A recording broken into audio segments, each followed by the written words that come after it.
అందిస్తున్న సన్న బియ్యం మనం తినడమే కాదు, ఇవాళ మన సంటి పిల్లలకు కడుపు నిండా ఈరోజు అన్నం తినిపిస్తున్నామంటే సన్న బియ్యం ఇవాళ పేదవాళ్లకు చేరినాయా లేదా ఒక్కసారి ఆలోచన చేయండి. అందుకే ఇవాళ వీటికొచ్చిన మా అక్కల్ని అడుగుతున్నా, సన్న బియ్యం ఎవరెవరికైతే వచ్చినాయో సన్న బియ్యం వండుకొని సంటి పిల్లలకి ఎవరైతే అన్నం తినిపిస్తుండ్రో వాళ్ళందరూ కూడా ఇవాళ కాంగ్రెస్ పార్టీకి ఓటు వేయాల్సిందిగా నేను కోరుకుంటున్నా. అదే కాదు, ఇవాళ సన్న బియ్యంతో పాటు ప్రతి ఇంటికి 200 యూనిట్లు ఉచితంగా విద్యుత్ ఇస్తున్నాం. 50 లక్షల కుటుంబాలకు ఇవాళ మీ ఇండ్లల్లో వెలుగే కాదు, మీ కళ్ళల్లో సంతోషం చూస్తున్నాం. వ్యవసాయానికి 24 గంటల ఉచిత విద్యుత్తే కాదు, ఈరోజు మీ గృహజ్యోతి పథకంలో మీ ఇండ్లల్లో ఉచిత కరెంట్ ఇస్తున్న మాట వాస్తవం కాదా? ఇవాళ మీరు ఒక్కసారి ఆలోచన చేయండి. అదేవిధంగా మిర్యాలగూడ అంటేనే దక్షిణాది దేశంలోనే, భారతదేశంలోనే కాదు ఆసియా ఖండంలోనే Miryalaguda rice bowl of Telangana, అత్యధికంగా వరి ఉత్పత్తి చేసే ప్రాంతం ఆసియా ఖండంలోనే ఉందంటే ఈ మిర్యాలగూడ ప్రాంతం కాదా? మీరు ఆలోచన చేయండి. ఇవాళ అధునాతమైన మిల్లులు ఉన్నాయంటే మిర్యాలగూడ ప్రాంతంలో ప్రతి ఎకరాకు ఇవాళ మీరు వరి పండిస్తున్నారు. మరి ఆనాడు చంద్రశేఖరరావు గారు అన్నారు, మీరు వరి వేసుకుంటే ఉరి వేసుకున్నట్టే వరి వేసుకోకండి, వరి వేసుకుంటే రాష్ట్ర ప్రభుత్వం కొనదు, రాష్ట్ర ప్రభుత్వం వ్యాపారాలు చెయ్యదు, మాకు 7,000 కోట్ల రూపాయల నష్టం వచ్చింది, ఓట్లు కొనేదే లేదని ఆనాటి ముఖ్యమంత్రి గారు మాట్లాడారు.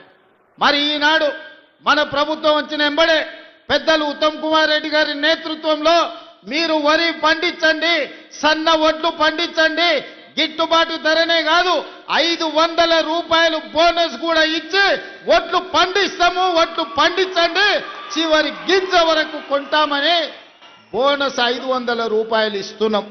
అంటే నల్గొండ మిర్యాలగూడ ప్రాంతంలో ఇవాళ రైతులు పండించే వడ్లకు గిట్టుబాటు ధరనే కాదు 500 రూపాయల బోనస్ ఇస్తున్నామంటే అత్యధికంగా లబ్ధిదారులు ఇవాళ మిర్యాలగూడ ప్రాంతంలోనే ఉన్నారన్న సంగతి ఈరోజు మీరు ఆలోచన చేయండి.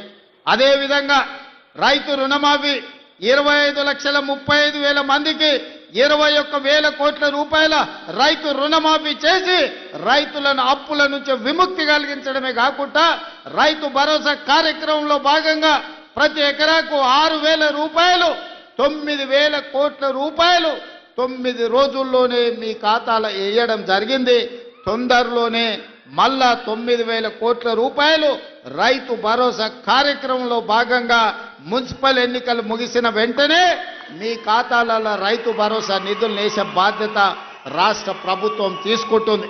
మొత్తానికి ఈ 2 ఏళ్లలో వ్యవసాయం కోసం, రైతుల కోసం దాదాపుగా 1,10,000 కోట్ల రూపాయలు దేశంలోనే అత్యధికంగా ఖర్చు పెట్టిన రాష్ట్రం తెలంగాణ రాష్ట్రం.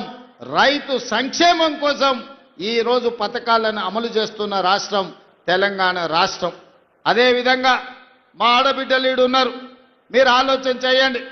ప్రభుత్వం వచ్చిన ఎంబడే ఆర్టీసీ బస్సుల్లో మీకు ఉచిత ప్రయాణం ఇచ్చిన మాట వాస్తవం కాదా?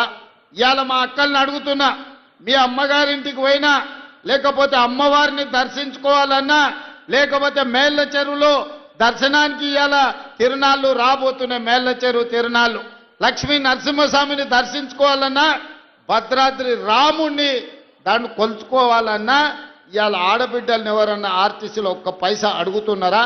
అక్క, ఎవరైనా ఎక్కడైనా బస్సు ఎక్కితే 1 రూపాయి అయినా టికెట్ రూపంలో మిమ్మల్ని అడిగినా? మీరు ఒక్కసారి ఆలోచన చెయ్యండి. ఇవాళ కోట్లాది మంది ఆడబిడ్డలు ఎక్కడికి వెళ్ళినా, అమ్మగారింటికి వెళ్ళినా, అమ్మవారి ఆలయాన్ని దర్శించుకోవడానికి వెళ్ళినా, రాష్ట్రం నలుమూలల ఇవాళ ఆడబిడ్డలకు ఆర్టీసీలో ఉచిత ప్రయాణం మన ప్రభుత్వం ఇచ్చిన మాట వాస్తవం కాదా? ఇవాళ మా ఆడబిడ్డలకు ఒకటే మాట చెప్తున్నా, ఆర్టీసీలో టికెట్ లేని ప్రయాణం చేసిన వాళ్ళందరూ కాంగ్రెస్ పార్టీకి ఓటేస్తే బీజేపీకి, బీఆర్ఎస్కి డిపాజిట్లు కూడా రావు. ఇవాళ కాంగ్రెస్ వాళ్ళకే కాదు, బీఆర్ఎస్ వాళ్ళకు, మిర్యాలగూడ మున్సిపాలిటీలో పోటీ చేస్తున్న బీఆర్ఎస్ బీఫామ్ మీద పోటీ చేసిన ఆడబిడ్డలకు కూడా మనం ఆర్టీసీలో ఉచితంగా బస్సు ప్రయాణం ఇచ్చినాం. మీరు బీఆర్ఎస్ పార్టీలు కాబట్టి మీకు బస్సులో ప్రయాణం ఇయ్యలేదని ఎప్పుడు మనం మాట్లాడలే. గతంలో వాళ్ళు ఉన్నప్పుడు బీఆర్ఎస్లు ఉన్నోనికే సంక్షేమ పథకాలు ఇస్తామన్నారు. ఇవాళ ఏ పార్టీలైనా ఉండని బీఆర్ఎస్ నాయకుల ఇండ్లకు 200 యూనిట్లు ఉచిత కరెంట్ ఇవ్వలేదా? ఇవాళ బీఆర్ఎస్ నాయకులకు రేషన్ కార్డులు ఉత్తమ్ కుమార్ రెడ్డి గారు ఇవ్వలేదా? ఇవాళ బీఆర్ఎస్ నాయకులకు సన్న బియ్యం వాళ్ళ ఇంటికి ఇస్తలేమా? ఇవాళ బీఆర్ఎస్ మహిళలకు ఆడబిడ్డలకు ఆర్టీసీలో ఉచిత బస్సు ప్రయాణం మనం ఇస్తలేమా? ఇవాళ మనం వివక్ష ఎక్కడో చూపియలే. సంక్షేమం అంటే రాష్ట్రంలో ఉండే 4 కోట్ల ప్రజలకు అందుబాటులోకి తేవాలని ఇవాళ ప్రతి సంక్షేమ పథకాన్ని ఆడబిడ్డలకు తెలంగాణ బలహీన వర్గాలకి ఇవాళ అందుబాటులో ఇచ్చినాం. ఇవాళ ప్రారంభించుకున్న యంగ్ ఇండియా ఇంటిగ్రేటెడ్ స్కూల్లో కాంగ్రెస్ పార్టీ కార్యకర్తల పిల్లలే కాదు బీఆర్ఎస్ నాయకుల పిల్లలు కూడా చదువుకోవడానికి 200 కోట్ల రూపాయలతోని ఇవాళ యంగ్ ఇండియా ఇంటిగ్రేటెడ్ స్కూల్ పెట్టుకున్నాం. 100 నియోజకవర్గాలలో 100 యంగ్ ఇండియా ఇంటిగ్రేటెడ్ స్కూల్ కడుతున్నామంటే బడుగు బలైన వర్గాల బిడ్డలు, దళితులు, ఆదివాసీలు, లంబాడ సోదరులు చదువుకోవడానికి 20,000 కోట్ల రూపాయలతోని 100 పాఠశాలల్ని ఇవాళ తెలంగాణ రాష్ట్రంలో మనం నిర్మిస్తున్నాం. ఇవన్నీ ఎందుకు మిత్రులారా? ఇందిరమ్మ ఇల్లు ఇంతకుముందే లక్ష్మారెడ్డి అన్నాడు, అన్నా 3,500 ఇచ్చారు, అవి సరిపోతలేవు, మా మిర్యాలగూడకి ఇంకా కావాలి, నువ్వు ఇయ్యాలని. ఆనాడు రాజశేఖర రెడ్డి గారు ఉన్నప్పుడు ఇందిరమ్మ ఇండ్లు తెలంగాణ రాష్ట్రంలో 25 లక్షల ఇండ్లు కట్టించినాం.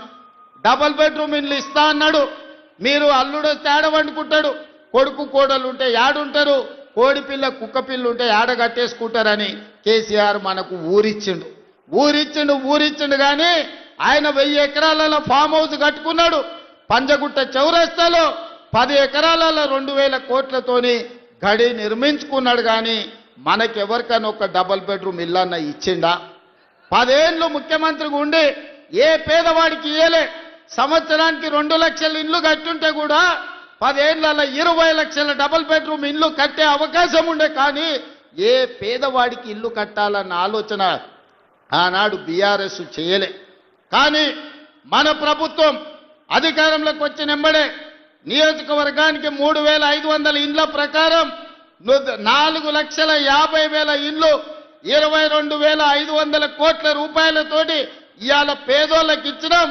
ప్రతి వారం మీ ఇంటి పన్నులు ఎట్లయితున్నాయో అట్లా మీ ఖాతాల నగదు పడుతుంది. దళారులు లేరు, లేకపోతే దగా లేదు.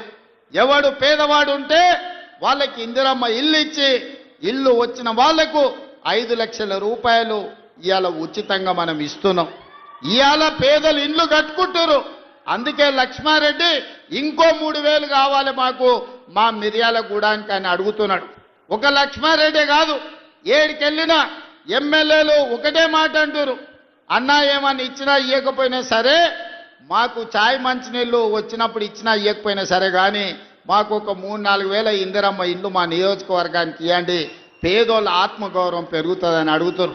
అందుకే మిర్యాలగూడ వేదిక మీద నుంచి చెప్తున్నా, ఏప్రిల్లో నూతన బడ్జెట్లో మళ్ళీ లక్షలాది ఇండ్లు తెలంగాణ రాష్ట్రంలో పేదలకు ఇచ్చి పేదల ఆత్మగౌరవం పెంచే బాధ్యత ఇవాళ కాంగ్రెస్ పార్టీ తీసుకుంటుంది. సాగునీటి ప్రాజెక్టుల గురించి, లిఫ్టుల గురించి ఉత్తమ్